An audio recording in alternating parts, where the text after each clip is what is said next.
Good morning all of you. Apex group में आपका स्वागत है।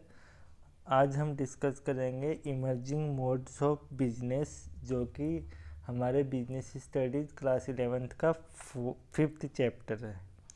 ठीक है, इमर्जिंग मोड्स ऑफ बिजनेस क्या होता है? इमर्जिंग मोड्स ऑफ बिजनेस वो होता है जैसे कि पहले क्या होता था। पहले बिजनेस करने का तरीका कुछ और था और आज धीरे धीरे चेंजेस होते जा रहे हैं। पहले क्या था कि लोग बार्टर सिस्टम के थ्रू बिजनेस को करते थे, कि जैसे कि गुड्स के बदले गुड्स लेना, उस तरह से बिजनेस का। फिर धीरे धीरे चेंजेज आए, नए नए मोड्स आए, उसके बाद धीरे धीरे चेंजेज, जैसे जैसे चेंजेज आते जा रहे हैं वही है कि इमर्जिंग मोड्स हो गए। आज है कि टेक्नोलॉजी में आ गए, आज ई बिजनेस हो गया, इलेक्ट्रॉनिक बिजनेस हो गया। तो इस तरह से बिजनेस धीरे धीरे डेवलप हो रहा है। पहले के लोगों का बिजनेस करने का तरीका कुछ और था और आज के लोगों का बिजनेस करने का तरीका कुछ और है। तो वही हम इसमें पढ़ेंगे कि इमर्जिंग मोड्स ऑफ बिजनेस किस तरह से चेंज हुआ है डे बाय डे। अब आता है ई बिजनेस। ई बिजनेस क्या होता है? Electronic business. इलेक्ट्रॉनिक बिजनेस क्या होता है? Electronic mean it refers to conducting all the industrial and commercial activities through computer network। मतलब ई बिजनेस क्या है कि इससे हम जो भी बिजनेस एक्टिविटीज है, आजकल आप देख रहे होगे जब से कोविड आया है, जब से आप देख रहे हो कि ई बिजनेस की डिमांड बहुत ज़्यादा बढ़ गई है। हर जगह आप देख रहे हो, जब से ये पेंडेमिक आया है तब से आप देख रहे होगे बहुत ज़्यादा ई बिजनेस की डिमांड मार्केट में बढ़ गई है। कि लोग हर कोई, आप खुद भी आप अपने घर में देखते होगे कि हर चीज़ ऑनलाइन ही परचेज करना हम पसंद करते हैं। तो वो क्या हुआ, हम एक कंप्यूटर नेटवर्क के थ्रू, यानी पूरे जो सारे बिजनेस से एक नेटवर्क के थ्रू जुड़ा हुआ है, कंप्यूटर, मोबाइल, इंटरनेट के थ्रू जुड़ा हुआ है। वो क्या हो गया? ई बिजनेस।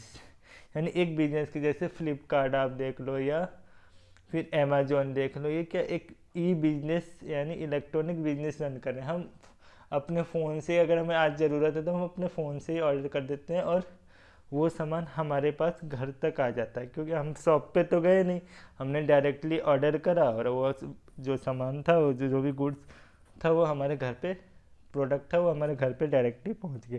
ये किसके थ्रू हुआ? ई बिजनेस के थ्रू हुआ। ठीक है। It is important to understand as to how the delivery of goods and making payment is possible on. इससे हमें ये, इसका मतलब ये होता है कि हम किस तरह से जो गुड्स की डिलीवरी है और डिलीवर करते हैं और पेमेंट है वो कैसे पॉसिबल हुआ ऑनलाइन। क्या करते हैं हम, जब हम ऑनलाइन, जैसे हम फ़ोन पे का यूज़ करके, गूगल पे का यूज़ करके क्या करते हैं, हम पेमेंट भी हम ऑनलाइन ही कर देते हैं। तो आजकल बहुत आसान हो गया है कि हमें कुछ भी ऑर्डर करनी है, हमें पेमेंट भी, पैसे भी, कैश भी नहीं है, हमारे पास फ़ोन है, तो हम डायरेक्टली ऑनलाइन पेमेंट करके हम अपना तो ई बिजनेस के थ्रू, यानी ई कॉमर्स के थ्रू हम वो गुड्स परचेज कर सकते हैं। तो अब डिलीवरी, डिलीवरी क्या होती है? Point of delivery goods can be दो टाइप के होते हैं। पहला टाइप क्या होता है? पहला टाइप का, under this category we can include the goods which can be immediately delivered.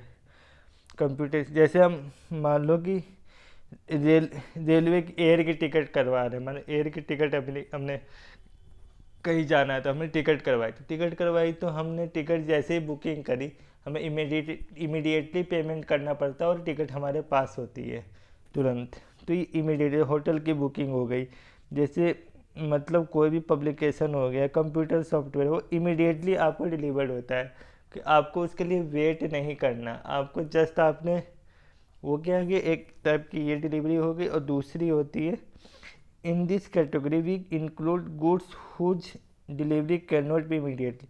जैसे आपको कार परचेज करनी है, तो कार आप हैंड टू हैंड तो परचेज करोगे नहीं, आप मतलब शोरूम में भी जाओगे तो शोरूम से जाओगे फिर निकलो, उसके बहुत सारे प्रोसेस होते हैं। तब मान लो फर्नीचर परचेज करना है, तो मान लो फ्लिपकार्ट से कुछ ऑर्डर करा, तो आपको तुरंत तो वो डिलीवर्ड हुआ नहीं, वो आज ऑर्डर करा तो एक दो दिन के बाद आपके पास आएगा। वो क्या हो गई? सेकंड कैटेगरी हो गई डिलीवरी की। उसके बाद होता है पेमेंट मैकेनिज्म। पेमेंट मैकेनिज्म क्या होता है? Payment can also be made through the medium of internet. आज के ज़माने में क्या हो गया कि जब पहले क्या होता है कि पहले हमें हर जगह कैश की ज़रूरत पड़ती थी। अब अगर हमें कहीं भी जाना है तो हमें कैश, हमारे पास कैश होना बहुत ही कंपलसरी है, कैश होगा तो। लेकिन अब आज इंटरनेट की फैसिलिटी आने से क्या नहीं, ये चीज़ें बहुत आसान हो गई। मान लो कि मैं दिल्ली में बैठा हूँ, कोई बंदा जयपुर में बैठा है, तो अगर मुझे उसे पैसे भेजने, तो मैं दिल्ली में बैठा बैठा आराम से बहुत ही इजीली जयपुर में पैसे ट्रांसफ़र कर सकता हूँ। तो इससे क्या होगी, चीज़ें बहुत इजीली हो गई है। The buyer can make the payment by giving the number of the credit card. मान लो आपके पास क्रेडिट कार्ड है, डेबिट कार्ड है, तो उसके थ्रू आप पेमेंट इजीली एक जगह से दूसरा, फ़ोन, नेट बैंकिंग है, फ़ोन पे, गूगल पे, आजकल तो बहुत सारी चीज़ें आ गई है जिसके थ्रू हम ऑनलाइन पेमेंट ईजिली कर सकते हैं। मान लो हमने प्रोडक्ट मंगवाया, तो हमें क्या होगा कि हमें मतलब हमारे पास कैश नहीं है, हमने कोई प्रोडक्ट ऑर्डर करा, तो हम क्या करें, घर बैठे बैठे हम उसको डायरेक्ट ऑर्डर प्लेस करते, तुरंत हम पेमेंट हम कर देते हैं। तो उसी टाइम आपका पेमेंट भी हो गया, आपका प्रोडक्ट आ गया, और ये क्या हुआ, ई बिजनेस के थ्रू हुआ है। ये इस तरह की ऑनलाइन पेमेंट आप इंटरनेट के through. This system of payment is called electronic fund transfer. इस तरह के पेमेंट को हम क्या बोलते हैं, इलेक्ट्रॉनिक फंड ट्रांसफ़र बोलते हैं। यानी इलेक्ट्रॉनिक के थ्रू, यानी आप वहाँ पे पेपर वर्क नहीं के, करेंसी नहीं यूज़ करिए आपने वहाँ पे इलेक्ट्रॉनिक ही आपके अकाउंट से उस जिसको आपने प्रोडक्ट सेल किया है, प्रोडक्ट परचेज किया, उसके पास पहुँच गया वो पैसा। अब मीनिंग ऑफ ई कॉमर्स क्या होता है? ई कॉमर्स होता है it refers to conducting all the commercial activity through computer network. E business इसका वाइड पार्ट हो गया, और ई कॉमर्स क्या हो गया, ई कॉमर्स उसके अंदर ही आता है। जैसे प्रोडक्ट को हम सेल कर रहे हैं, बाई कर रहे हैं, ये सारे ई कॉमर्स के थ्रू हम करते हैं। इलेक्ट्रॉनिक कॉमर्स यानी इंटरनेट के थ्रू जो भी हम कॉमर्स का काम कर रहे हैं वो ई कॉमर्स होता है। Meaning of e business. अब ई बिजनेस का मतलब क्या है? Business is a broad based term. Business एक बहुत ही बड़ा वाइड टर्म है, तो उसमें से and industry and commerce are its constituent.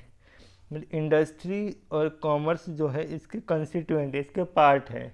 Business एक बहुत बड़ा वाइड टर्म है, इसके अंदर आते हैं industry and commerce, different type की इंडस्ट्रीज, और कॉमर्स भी इसी का पार्ट है। ठीक है। Industry include the production and related activity. Industry जो इंक्लूड करती है वो क्या करती है, प्रोडक्शन एंड रिलेटेड एक्टिविटीज जो भी होती है वो कौन करती है, इंडस्ट्री करती है। Commerce include trade and it's auxiliaries, and trade means buying and. Trade का मतलब है प्रोडक्ट को हम बाई कर रहे हैं और सेल कर रहे हैं, तो ये क्या हो गया, ट्रेड हो गया। तो इसको ये क्या होता है, ये कॉमर्स के अंदर आता है, बाइंग एंड सेलिंग। और इंडस्ट्री क्या हो गया, जो भी यहाँ पे हम प्रोडक्शन कर रहे हैं किसी भी गुड्स एंड सर्विसेज का, या गुड्स का प्रोडक्शन हो रहा है। In short industry and commerce combine to make business. हम शॉर्ट में इसको ऐसे समझ सकते हैं कि इंडस्ट्री और कॉमर्स दोनों को मिला के हम एक बिजनेस बोल सकते हैं। इन दोनों का कि दोनों की एक्टिविटी एक में आती है, इंडस्ट्री और कॉमर्स को हम दोनों को मिला के हम बिजनेस कह सकते हैं, वो बिजनेस होता है। ठीक है। E business means conducting of industrial. अब ई बिजनेस क्या हो गया, अब इन दोनों कॉमर्शियल और इंडस्ट्रियल दोनों को हम इंटरनेट से जोड़ दें, कंप्यूटर नेटवर्क से जोड़ दें, तो वो क्या हो गया, ई बिजनेस हो गया हमारा। यानी हम अगर इसको हम सिर्फ हम इंडस्ट्री एंड कॉमर्स से जोड़ रहे हैं तो क्या हो गया, बिजनेस हुआ। इसको हम अगर इसको हम नेटवर्क से जोड़ दिया इन दोनों को, तो क्या हो गया, ये ई बिजनेस हो गया। ठीक है। Scope of A E business. अभी ई बिजनेस के कुछ, इलेक्ट्रॉनिक बिजनेस के कुछ स्कोप्स होते हैं। पहला होता है B to B commerce. B to B commerce क्या होता है, बिजनेस टू बिजनेस, यानी एक बिजनेस से दूसरे बिजनेस में हम जो भी एक्टिविटीज़ कर रहे हैं वो बिजनेस टू बिजनेस कॉमर्स के अंदर आता है। Business to business commerce is that business activity in which two forms और two business units make electronic transaction. मतलब बिजनेस, मान लो दो बिजनेस है, कोई बिजनेस ए है एंड बिजनेस बी है, आपस में दोनों है तो दोनों बिजनेस ही, लेकिन आपस में दोनों ट्रांजेक्शन कर रहे हैं, तो क्या हो गया, वो बिजनेस, कोई वहाँ पे कस्टमर तो इन्वॉल्व है नहीं, वो तो आपस में बिजनेस ही है। लेकिन वहाँ पे जो भी ट्रांजेक्शन मतलब अब आप समझ लो, जैसे सप्लायर फर्म हो गया, रॉ मटेरियल, मान लो ये आउटसोर्सिंग कंपनी होती है। आउटसोर्सिंग कंपनी क्या होती है, एक कंपनी का वर्क, मान लो रिलायंस के पास काफ़ी ज़्यादा मैन्युफैक्चरिंग का भी काम है, बहुत सारा वर्क है, वो क्या करे, किसी और कंपनी में, रिलायंस है उसने टेक महिंद्रा को या किसी और कंपनी को अपना आउटसोर्सिंग दे दिया, यानी कस्टमर सर्विस का एक काम दे दिया कि आप वो समझ नहीं, उसके बदले में वो क्या कर रही है, टेक महिंद्रा को रिलायंस पेमेंट कर रही है। तो दोनों कंपनी ट्रांजेक्शन कहाँ हो रहा है, दोनों आपस कंपनियों में ही हो रहा है, तो ये क्या हो गया, बिजनेस टू बिजनेस। एक वो भी, दूसरा भी बिजनेस है, पहला भी बिजनेस है, तो ये बिजनेस टू बिजनेस ट्रांजेक्शन हो रहा है। अब दूसरा आता है business to customer, B to C commerce. B to C commerce क्या होता है, in B to C commerce one party is a firm, पहली पार्टी क्या होती है, फर्म होती है, and the other party is a customer. On the one hand a customer can seek information through internet about his favorite product, place order, get some item on the internet and also make payment। अब इसका main example आप कह सकते हैं कि फ्लिपकार्ट हो गया, Amazon हो गया, ये क्या बिजनेस है, आप इनसे प्रोडक्ट ऑर्डर करते हो। मान लो आपको कुछ पसंद आ गया, आपने फ़ोन देखा, वो फ़ोन आपको पसंद आ गया, अब आपको उसको परचेज करना है, तो आप क्या करोगे, उसका ऑर्डर प्लेस करोगे, आप पेमेंट करोगे ऑनलाइन ही वो। तो बिजनेस से कस्टमर, आप कस्टमर हो वहाँ पे, तो ये बिजनेस टू कस्टमर हो गया, बी टू सी कॉमर्स। ठीक है, इसके बाद and on other hand the firm with the help of the internet can make a survey anytime to know who is buying what and can also know the satisfaction level of the customer। Firm क्या होती है, कोई भी company है, मान लो ये फ्लिपकार्ट ही है, तो फ्लिपकार्ट क्या करेगी, फ्लिपकार्ट आप मान लो आपने प्रोडक्ट खरीदा है, वो आपसे सर्वे करेगी बहुत सारे लोगों की, नहीं उस कस्टमर को हम सही सेटिस्फैक्शन दे पा रहे हैं या नहीं दे पा रहे हैं, हमारी सर्विस अच्छी है या नहीं दे, वो सर्वे करती है कस्टमर। उसके बाद ठीक है, इसके बाद intra B commerce. Intra B commerce क्या होता है, under this the party involved in the electronic transaction are two person. जो दो पर्सन होते हैं, सेम डिपार्टमेंट में, बिजनेस सेम है। मान लो कि रिलायंस के बहुत सारे बिजनेस, एक ही डिपार्टमेंट, मान लो रिलायंस के एक ही सारे बिजनेस चल रहे हैं, उसमें अलग अलग डिपार्टमेंट्स होंगे, उनमें भी ट्रांजेक्शन चलता हो, उनमें जो ट्रांजेक्शन चल रहा है वो क्या होता है, इंट्रा बी कॉमर्स होता है। नहीं, बिजनेस सेम है, उसी बिजनेस में अलग अलग डिपार्टमेंट है, सेम पर्सन सेम बिजनेस है, लेकिन पर्सन दो हैं और दो अलग अलग डिपार्टमेंट है सेम बिजनेस के, तो क्या हो गया, इंट्रा बी कॉमर्स हो गया। अब आता है सी टू सी कॉमर्स, कस्टमर से कस्टमर, जिसमें क्या ये बिजनेस तो जो कस्टमर से कस्टमर डीलिंग करता है, जैसे कि आप in this both the parties involve in electronic transaction. इसमें दोनों जो पार्टीज होती है वो इन्वॉल्व रहती है किसमें, इन इलेक्ट्रॉनिक ट्रांजेक्शन।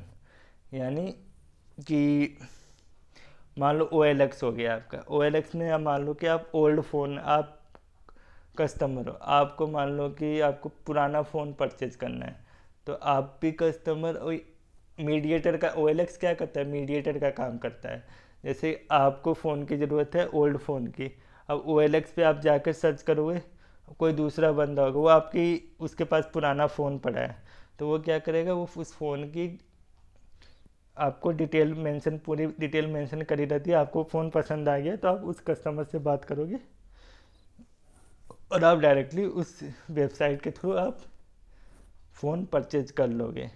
इसमें क्या हो गया कि आप यहाँ पे कोई बिजनेस नहीं है, यहाँ पे कोई भी मतलब आप दोनों ही कस्टमर हो, दोनों से डीलिंग करिए, ये वन टाइम के लिए होता है, ये कस्टमर टू कस्टमर। क्योंकि आप एक ही बार वही उसमें है कि एक आपके मीडिएटर आ जाता है, जो ये OLX हो गया, स्नैपडील हो गया, ये सब आपके मीडिएटर्स आ जाते हैं इसके बीच में। ठीक है, आज हम यहीं तक करेंगे। Thank you. आगे का पार्ट हम नेक्स्ट वीडियो में करेंगे। अगर वीडियो पसंद आई हो तो लाइक एंड शेयर प्लीज़ ज़रूर करें एंड सब्सक्राइब करें। Thank you.